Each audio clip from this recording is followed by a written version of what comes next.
Hey everyone, मैं अभिषेक और आप देख रहे हैं हमारा यूट्यूब चैनल शिवम एजुकेयर। आज हम बात करने वाले हैं लीगल से संबंधित महत्वपूर्ण क्वेश्चन आंसर सीरीज की बात करेंगे।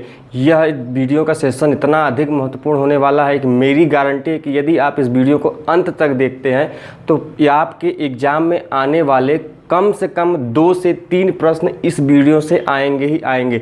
यह महत्वपूर्ण प्रश्न काफ़ी चीज़ों को संकलन करने के बाद हमने तैयार किया है, तो यदि आप वीडियो को देखते हैं तो आने वाले आपके एग्ज़ाम में कम से कम 2 या 3 क्वेश्चन फंसेंगे ही फंसेंगे।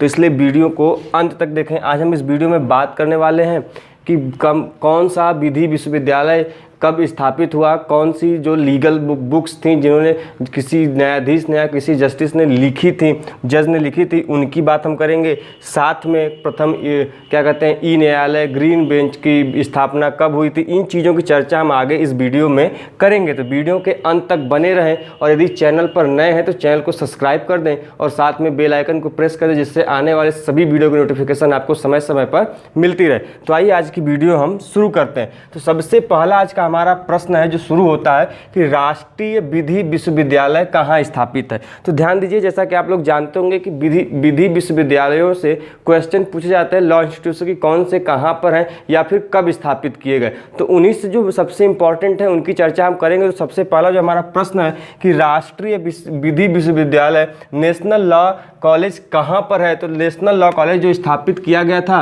वह स्थापित किया गया असम में। कब किया गया? वह किया गया 2011 में, अर्थात असम में 2011 में राष्ट्रीय विधि विश्वविद्यालय नेशनल लॉ कॉलेज की यूनिवर्सिटी की स्थापना की गई। अगला जो हमारा प्रश्न है विधि विश्वविद्यालय से, तो वह है कि भारतीय विधि संस्थान अर्थात इंडियन लॉ इंस्टीट्यूट की स्थापना कहाँ की गई और ये कहाँ पर है। तो भारतीय विधि संस्थान है कहाँ पर? नई दिल्ली में है और इसकी स्थापना की गई कब? 1956 मतलब 1956 में। तो प्रश्न पूछा जा सकता है कि भारतीय विधि संस्थान स्थित है, ऑप्शन दे देगा 4, उसमें आपको टिक क्या लगाना है? नई दिल्ली लगाना है। यदि कब पूछे तो वो होगा आंसर क्या? 1956 में। अगला जो हमारा प्रश्न है कि भारत के किस शहर में सबसे पहले विधि विश्वविद्यालय की स्थापना की गई, कि भारत के किस शहर में प्रथम विधि विश्वविद्यालय स्थापित किया गया। तो वह शहर था कौन सा? बेंगलुरु। बेंगलुरु शहर में प्रथम विधि विश्वविद्यालय की स्थापना की गई। यह एक काफ़ी इंपॉर्टेंट क्वेश्चन है, यह एग्जाम में पूछे जाने की संभावना इस बार काफ़ी ज़्यादा है। साथ में ये भी इंपॉर्टेंट है, लेकिन ये भी इंपॉर्टेंट है। अब हम बात करें, जैसा कि आप सभी लोग जानते होंगे आईपीसी के बारे में। आईपीसी के बारे में मैक्सिमम लोग जानते हैं, इंडियन पीनल कोड, और ये कैसे तैयार किया गया, किन चीज़ों के बारे में हमने एक पिछली वीडियो बनाई है जिसका मैं लिंक डिस्क्रिप्शन में दे दूंगा। उसके बारे में डिटेल एक स्टडी हमने एक वीडियो में की है, लेकिन यहाँ पे बात की जा रही है किसकी, कि जो भारतीय दंड संहिता है उसको मुख्य रूप से बनाया किसने। तो भारतीय दंड संहिता अर्थात इंडियन पीनल कोड को बनाने का जो प्रमुख कार्य था वह किसके द्वारा किया गया? लॉर्ड मैकाले के द्वारा किया गया। किसके द्वारा? लॉर्ड मैकाले को। अब ये कब बनकर तैयार हुआ? वह तैयार हुआ कब? 1834 में इसको शुरू प्रथम। अब महत्वपूर्ण चीज़ ये है कि जो भारतीय दंड संहिता बनी वह किस चार्टर एक्ट के तहत बनी? वह बनी 1833 चार्टर एक्ट के तहत बनी। कैसे? 1833 के अंतर्गत। तो 1833 के अंतर्गत बनी, लेकिन 1834 में जब प्रथम बार विधि आयोग की, कौन सा आयोग? विधि आयोग, या फिर हम इसको इंग्लिश में कह लें लॉ कमीशन स्थापित हुआ, तो इसी प्रथम विधि आयोग या लॉ कमीशन के प्रथम अध्यक्ष कौन थे? यही लॉर्ड मैकाले थे। और इन्हीं लॉर्ड मैकाले ने क्या किया कि भारतीय दंड संहिता को बनाने का काम किया। तो हमने जान गए कि भारतीय दंड संहिता कैसे बनी, 1833 चार्टर एक्ट के तहत बनी, और इसी 1833 चार्टर एक्ट के तहत प्रथम बार विधि आयोग का गठन किया गया, लॉ कमीशन का गठन किया गया। कब किया गया? 1834 में किया गया। पूछा जाता है प्रश्न कि प्रथम विधि आयोग के अध्यक्ष या चेयरमैन कौन थे? तो उसके अध्यक्ष थे लॉर्ड मैकाले, और इन्हीं लॉर्ड मैकाले महोदय ने क्या किया था कि इंडियन पीनल कोड का ड्राफ्ट तैयार किया था, भारतीय दंड संहिता का ड्राफ्ट तैयार किया था। अगला जो हमारा प्रश्न है आज का वह है कि भारतीय साक्ष्य अधिनियम इंडियन कॉन्ट्रैक्ट एक्ट 1872 के प्रारूपक कौन थे? किसने प्रारूप तैयार किया था इंडियन कॉन्ट्रैक्ट एक्ट का? तो यदि हम इसकी बात करें, यह प्रश्न इंपॉर्टेंट है, कुछ लोग नहीं जानते होंगे, लेकिन यहाँ पर हम बता दे रहे हैं आपको कि जो प्रारूप तैयार किया था इंडियन कॉन्ट्रैक्ट एक्ट का, उन्होंने उसको तैयार किया था किसने? JF Stephen. किसने तैयार किया था? JF स्टीफन ने तैयार किया था, यदि बात की जाए इंडियन कॉन्ट्रैक्ट एक्ट के प्रारूप की। अगला जो हमारा प्रश्न है कि जेल विधि शास्त्र, जेल क्या विधि शास्त्र के पिता किसके कहते हैं? प्रश्न पूछा गया एग्जाम में, यदि आप BHU का एंट्रेंस एग्जाम दिए होंगे LLB के लिए, या फिर DU का एग्जाम दिए होंगे, या फिर क्लैट का एग्जाम दिए होंगे, तो यह जो प्रश्न है काफी बार आया जो कि जेल विधि शास्त्र का पिता किसे कहा गया है? तो जेल विधि शास्त्र का पिता कहा गया है किसे? न्यायाधीश VR कृष्णा अय्यर को कहा गया है क्या? जेल विधि शास्त्र का पिता कहा गया है। अगला जो हमारा प्रश्न है कि देश के 25वें उच्च न्यायालय, अब यहाँ पर एक टर्म आया है उच्च न्यायालय, जिसको हम हाई कोर्ट के नाम से भी जान लेते हैं, तो इसके बारे में आगे थोड़ा सा जान लेते हैं इस प्रश्न को करने से पहले।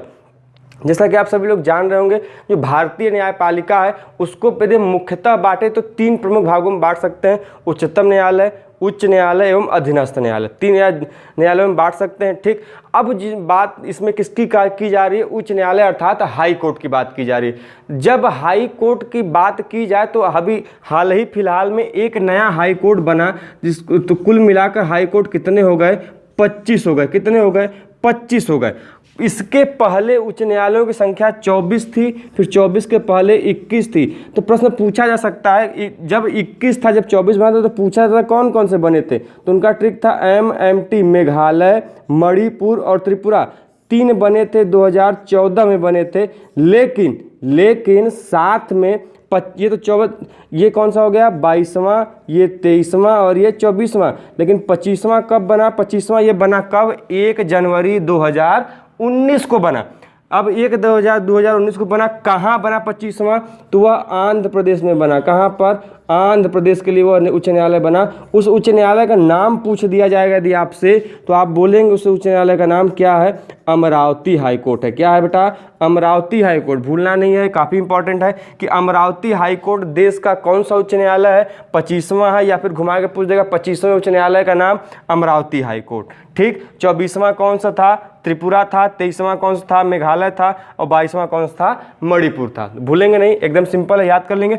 अब प्रश्न ये उठता है कि जब ये 1 जनवरी 2019 को बना है 25वां उच्च न्यायालय, तो उसमें प्रथम न्यायाधीश किसे नियुक्त किया गया? काफ़ी इंपॉर्टेंट प्रश्न है, एग्जाम में पूछे जाने की संभावना है। तो प्रथम जो नियुक्त किए गए वो थे विक्रमनाथ थे।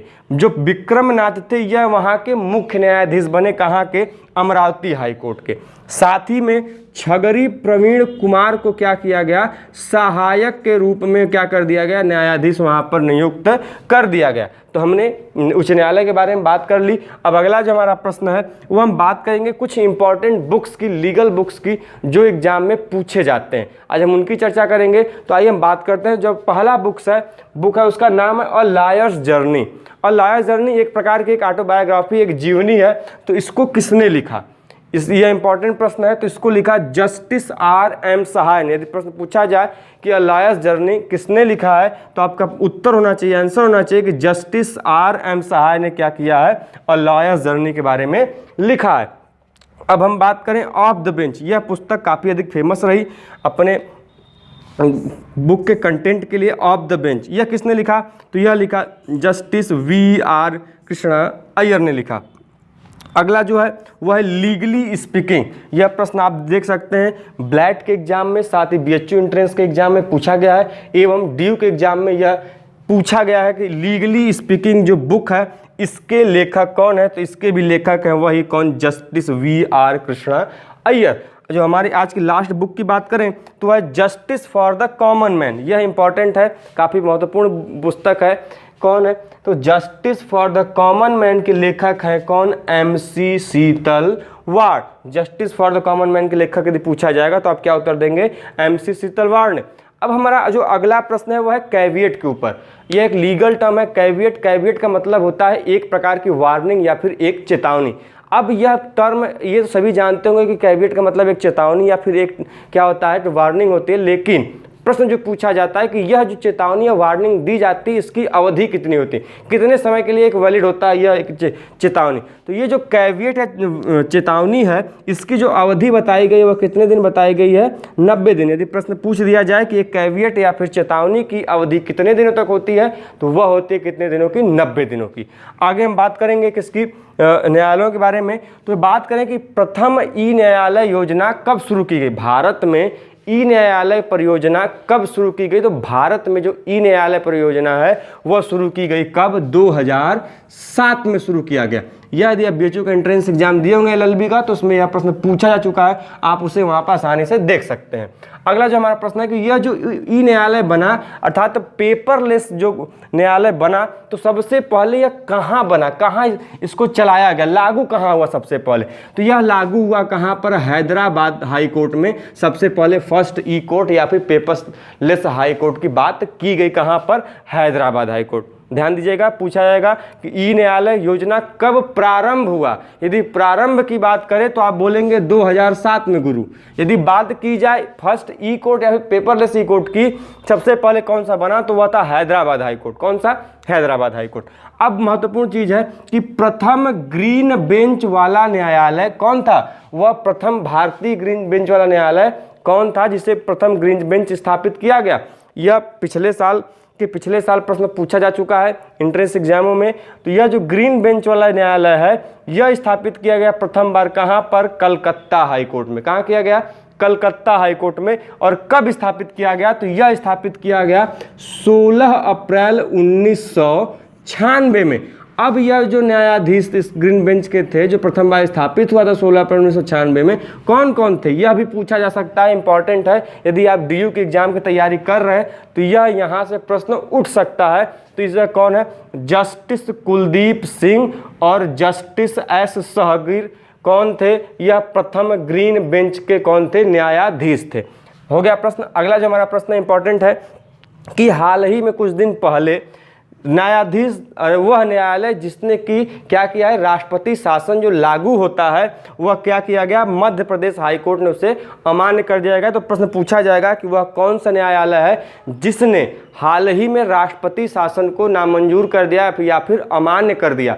तो वह न्यायालय कौन है, मध्य प्रदेश हाईकोर्ट है, एमपी हाईकोर्ट है। ठीक, अब आपसे एक हम प्रश्न पूछ रहे हैं, आप हमें कमेंट बॉक्स में जरूर बताइएगा कि यह जो राष्ट्रपति शासन है यह हमारे कॉन्स्टिट्यूशन के किस आर्टिकल में क्या है, वर्णित है। किस आर्टिकल में, हमारे आर्टिकल में राष्ट्रपति शासन की चर्चा की गई है, ये हमें कमेंट बॉक्स में जरूर बताइए जिससे हमें पता चले कि आप वीडियो को देख रहे हैं, समझ रहे हैं। आगे हमारी जो प्रश्न है कि किस न्यायाधीश के विरुद्ध महाभियोग लाया गया। अब ध्यान दीजिए, अभी तक पूरे न्यायालय के इतिहास में क्या कहते हैं कि जस्टिस के इतिहास में यह पहली बार ऐसा था कि किसी न्यायाधीश के विरुद्ध क्या किया गया, महाभियोग, इम्पीचमेंट लाया गया। अब हम बात करें वह कौन न्यायाधीश थे, यह इंपॉर्टेंट है, यह प्रश्न पूछा गया और पूछे जाने की संभावना भी है। तो यह जो व्यक्ति थे उनका नाम था जस्टिस वी रामास्वामी। कौन, जस्टिस वी रामास्वामी। यह क्वेश्चन वेरी इंपॉर्टेंट है। क्या है, वेरी इंपॉर्टेंट है, इसके आने की संभावना है। तो जस्टिस वी रामास्वामी ने के ऊपर क्या किया गया था, अकेले व्यक्ति थे, अकेले न्यायाधीश अभी तक इतिहास में कि इनके ऊपर क्या किया गया, महाभियोग अर्थात इम्पीचमेंट लाया गया।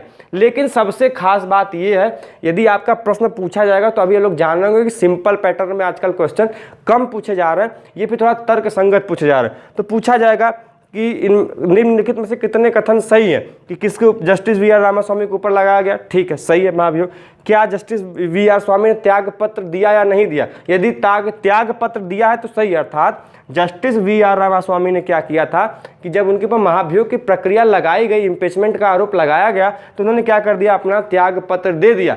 लेकिन साथ में यह भी महत्वपूर्ण आपको याद रखना है कि यह जो इम्पीचमेंट या महाभियोग लगाई गई थी यह लोकसभा में पास नहीं हो सकी। इस लोकसभा में पास होने से पहले ही इन्होंने क्या कर दिया, अपना त्याग पत्र दे दिया। अब हम बात करेंगे अगले प्रश्न की कि प्रथम स्थायी वैश्विक आपराधिक न्यायालय कहाँ स्थापित हुआ। यह महत्वपूर्ण प्रश्न है कि प्रथम स्थायी वैश्विक आपराधिक न्यायालय कहाँ स्थापित हुआ। तो यह स्थापित हुआ कहाँ पर, हेग में, नीदरलैंड के हेग में। कब स्थापित किया गया, तो इसे स्थापित किया गया सन 2002 में। यदि आपको वीडियो पसंद आ रही है तो गुरु वीडियो को लाइक कर दीजिए, भूलेगा नहीं, जिससे मुझे मोटिवेशन मिलता रहेगा ऐसी वीडियो को बनाने के लिए। अब हम बात करेंगे अगले प्रश्न की, प्रथम एशियाई जो अंतर्राष्ट्रीय न्यायालय के अध्यक्ष बने। आप लोग जानते होंगे अंतर्राष्ट्रीय न्यायालय कहाँ पर है, हेग में है। आपराधिक न्याय, ध्यान दीजिए, international criminal court, international criminal court और इंटरनेशनल क्या है, प्रथम एशियाई अंतर्राष्ट्रीय न्यायालय ICJ, sorry international criminal court और फिर प्रथम अंतर्राष्ट्रीय न्यायालय भी कहाँ है, दोनों का दोनों कहाँ पर है, हेग में है। हेग कहाँ पर है, हेग है नीदरलैंड में। नीदरलैंड में दोनों के दोनों अलग अलग हैं, ध्यान दीजिएगा। आपराधिक न्यायालय अंतर्राष्ट्रीय अलग है और अंतर्राष्ट्रीय न्यायालय दोनों अलग चीज़ें हैं, और दोनों का दोनों मुख्यालय कहाँ पर है, हेग में है। ठीक, तो अब ये जो अंतर्राष्ट्रीय न्यायालय है उसके प्रथम एशियाई अध्यक्ष कौन थे, तो प्रथम एशियाई अध्यक्ष थे कौन, जस्टिस जफरुल्लाह खान।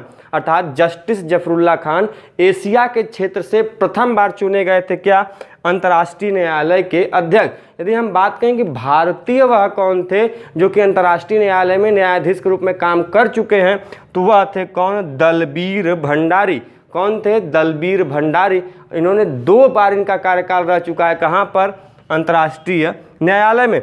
आज का इस वीडियो का लास्ट जो क्वेश्चन है, अग्रिम जमानत एंटीसिपेटरी बिल की बात की जा रही है कि कब लागू किया गया, इसकी अवधारणा कब लाई गई हमारे देश में। तो एंटीसिपेटरी बिल होता क्या है, जैसे कि आपको कोई ऐसा आभास हो, आपने कोई क्राइम किया हो, ऐसा कुछ हो कि आपके ऊपर आप क्या हो सकता है, आपका गिरफ्तारी हो सकता है, आप क्या कर सकते हैं, जेल में बंद किए जा सकते हैं। तो उस आशंका को दूर करने के लिए, उससे पहले से बचने के लिए आप क्या करते हैं, गिरफ्तारी के पूर्व ही न्यायालय में जाकर अपनी जमानत ले लेते हैं। अर्थात बिना गिरफ्तारी हुए ही पहले से ही जमानत ले लेना, वह क्या कहलाता है, अग्रिम जमानत कहलाता है। एंटीसिपेटरी बिल बात कहते हैं इसको। तो कब इसकी अवधारणा हमारे देश में आई, तो इसकी अवधारणा आई कब, 1973 में लागू किया गया। तो आज हमने कुल बात किया 20 महत्वपूर्ण प्रश्नों के लीगल के।